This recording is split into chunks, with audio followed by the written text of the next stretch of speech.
آج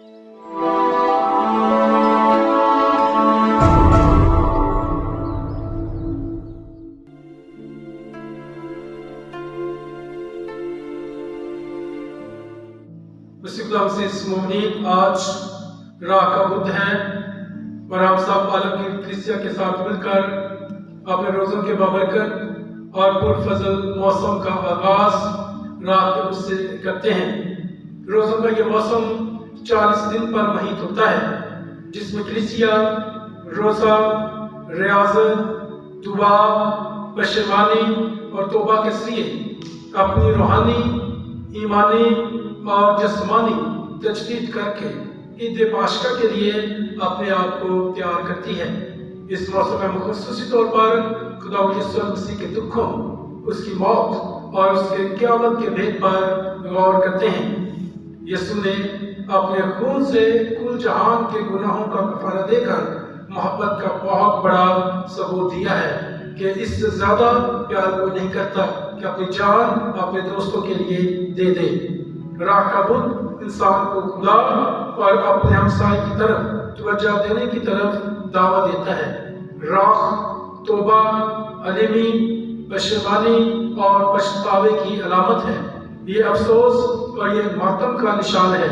یہ ہمیں یاد دلاتی ہے کہ اے انسان تو خاک ہے اور خاک میں ہی لوٹ جائے گا، اور ساتھ ہی یہ ہمیں توبہ کی دعوت دیتی ہے کہ توبہ کرو اور انجیل پر ایمان لاؤ۔ آج کی پہلی تلاوت یوئیل نبی کی کتاب سے لی گئی ہے۔ یوئیل نبی لوگوں کو آخرت سے آگاہ کرتا ہے اور فرماتا ہے کہ خداوند کا دن قریب ہے۔ خدا توبہ کرنے والوں پر رحم کرتا ہے اور جو اس کی طرف رجوع لاتے ہیں انہیں ہلاکت اور تباہی سے بچاتا ہے۔ آج کی پہلی تلاوت ہمیں دعوت دیتی ہے نمبر 1 کہ روزہ رکھ کر گریہ زاری کرتے ہوئے اپنے سارے دل سے خداوند کی طرف رجوع لاؤ۔ اپنے کپڑوں کو نہیں بلکہ اپنے دلوں کو چاک کرو۔ دکھاوا نہیں بلکہ اندرونی تبدیلی کے ساتھ خداوند کی طرف متوجہ ہونا ہے۔ اور نمبر 3 کہ خداوند رحیم اور مہربان ہے، وہ طویل اور صبر اور نہایت شفیق ہے، وہ اپنی امت پر رحم کرتا ہے۔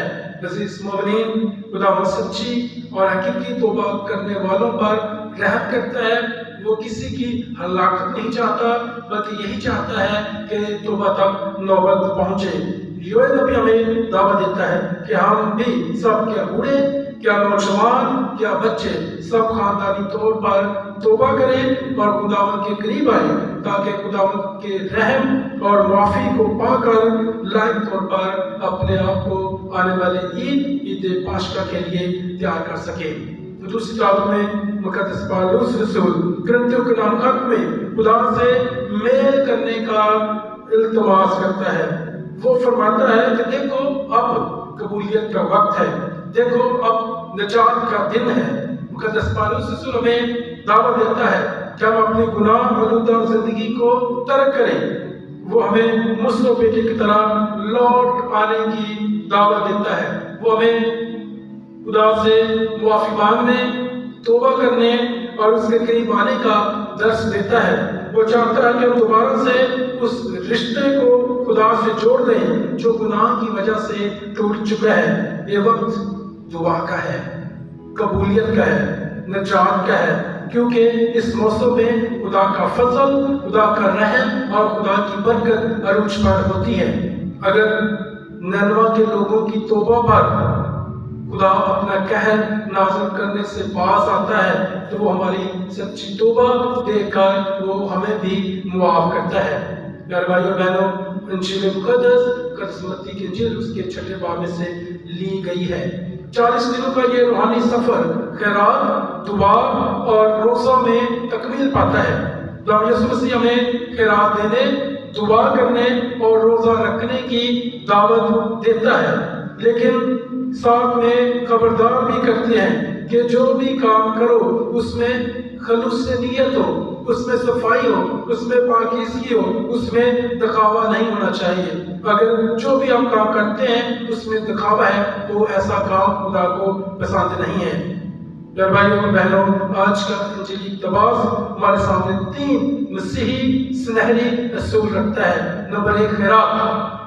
جو کچھ خداوند ہمیں دیتا ہے اس میں سے خوشی کے ساتھ دوسروں کو دینا، یہ خیرات کہلاتا ہے۔ کہا جاتا ہے کہ خیرات ہمارے گناہوں کو ڈھانپ دیتی ہے۔ خدا کا کلام اس بات کی گواہی دیتا ہے، اور خدا دل سے دینے والوں کو پسند کرتا ہے۔ نیک اور حلال کی کمائی سے خیرات کرنے والوں کو خدا پسند کرتا ہے۔ بہت سارے ادارے خیرات کی خدمت کے لیے اپنی خدمات سر انجام دے رہے ہیں، مثلاً old age home, missionary schools, hostels, ambulances, ادارے وغیرہ وغیرہ۔ ہماری تھوڑی سی خیرات کسی کو زندگی دے سکتی ہے۔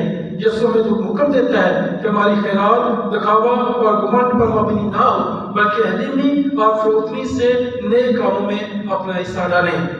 اس کے بعد جو دوسرا ہوتا ہے وہ دعا ہے۔ دعا ہماری روحانی طاقت ہے۔ یہ شیطان کے خلاف زبردست ہتھیار ہے۔ دعا میں ہم خدا سے گفتگو کرتے ہیں۔ دعا ہی ہمیں ایمان میں مضبوط رکھتی ہے اور ہر آزمائش پر غالب آنے کا فضل عطا کرتی ہے، اور دعا ہی ہمارے شخصی رشتے کو خدا کے ساتھ قائم رکھتی ہے اور مضبوط کرتی ہے اور خدا کے قریب لاتی ہے۔ دعا میں ریاکاری اور خود پسندی یسوع کو ہرگز پسند نہیں ہے۔ دعا میں ہم رازداری کی باتیں خدا سے کرتے ہیں، اس لیے وہ ہمیں دل کی صفائی اور پوشیدگی سے دعا کرنے کی تنقید اور تاکید کرتا ہے، کیونکہ دعا وہی اثر رکھتی ہے جو دل سے نکلتی ہے۔ آج ہمیں اور ہمارے خاندانوں کی دعا کی اشد ضرورت ہے۔ آئیں دعا کو ہم اپنی زندگیوں کا حصہ بنائیں۔ جب ہمارے زندگی میں، ہمارے خاندان میں دعا ہوگی تو یقینی طور پر خدا کی برکت ہمیں حاصل ہوتی رہے گی۔ تو تیسرا، روزہ ہمارے اندر دوسروں کے لیے احساس اور قربانی کا جذبہ پیدا کرتا ہے۔ ہم کچھ عرصہ بھوکا رہ کر ان لوگوں پر غور کرتے ہیں جن کے پاس کھانے کے لیے کچھ نہیں ہے۔ ہم روزہ رکھ کر نفس خوشی کرتے ہیں۔ ہم اپنی جسمانی خواہشات کو کنٹرول کر کے روحانی خوبیوں کو اجاگر کرتے ہیں، اور سب سے بڑھ کر خدا کی قربت کو محسوس کرتے ہیں اور دعا میں وقت گزارتے ہیں۔ یسوع چاہتا ہے کہ ہم روزہ رکھ کر اپنی ذمہ داریوں سے غافل نہ ہوں، ہمارے اندر دکھاوا نہ ہو، ہم دوسروں پر ظاہر نہ کریں کہ ہم نے روزہ رکھا ہے، کیونکہ یہ ایک ذاتی روحانی عمل ہے جو انسان اور خدا کے درمیان ہے، بلکہ وہ چاہتا ہے کہ ہم روزہ رکھ کر چست و چلاک اور شاداب رہیں۔ ہم اپنے آپ سے سوال کریں کہ میری خیرات، دعا اور روزے میں ریاکاری یا دکھاوا تو نہیں ہے۔ پیارے بھائیو بہنوں، روزوں کے موسم کے لیے انگریزی لفظ لینٹ استعمال ہوا، جس کا مطلب موسم بہار ہے۔ یہ 40 ایام فضائل ہم اس قابل بناتے ہیں کہ ہم جس طرح موسم بہار میں نئی زندگی جنم لیتی ہے، نئے پتے نکلتے ہیں، نئی شاخیں، نئے پھول، خوبصورتی اور دلکشی ہوتی ہے، ہم بھی اپنی زندگیوں سے گناہ کی آلودگی کو توبہ اور روزہ سے دھوئیں اور نئے تبدیل شدہ انسان بن کر عید پاشکا کے لیے اپنے آپ کو تیار کریں۔ میرے بھائی بہنوں، یہ موسم توبہ، تبدیلی، پشیمانی، نئی سوچ، نئے رجحانات، نئے ارادے اور نئی طے شدہ زندگی کا سندیشہ لے کر آتا ہے۔ راہ ہمیں یاد دلاتی ہے کہ ہم راہ میں لوٹ کر جائیں گے۔ راہ ہمیں یاد دلاتی ہے کہ ہم نے اپنے آپ کو سادہ بنانا ہے، اپنے آپ کو عاجز بنانا ہے، اپنے آپ کو حقیق بنانا ہے۔ راہ ہمیں دعوت دیتی ہے کہ ہم آج سے اپنے گناہوں کو چھوڑتے ہوئے، اپنے آپ کو پست کرتے ہوئے خداوند کے قدموں میں آئیں اور اس کے زندگی سفر میں اس کے ہم سفر بن جائیں۔ اس لیے آئیں، اب جب ہم روزوں کی اس بابرکت موسم میں داخل ہوتے ہیں، راہ کا بدھ بنا رہے ہیں، تو زیادہ سے زیادہ دعا کے لیے وقت نکالیں۔ جو کچھ خدا نے ہمیں دیا ہے اس میں سے کچھ نہ کچھ خیرات کریں، روزہ رکھ کر دوسروں کے لیے اپنے اندر احساس پیدا کریں، 14 مقامات کی عبادت میں شامل ہو کر خدا کے دکھوں پر جان و گیان کریں، بری عادات، بری خواہشات، برے ارادے، برے رویوں اور منفی سوچ کو ختم کریں اور اعتراف کا ساکرمنٹ حاصل کر کے عید پاشکا کے لیے اپنے آپ کو تیار کریں۔ آپ سب کو روزوں کا یہ موسم بہت بہت مبارک ہو۔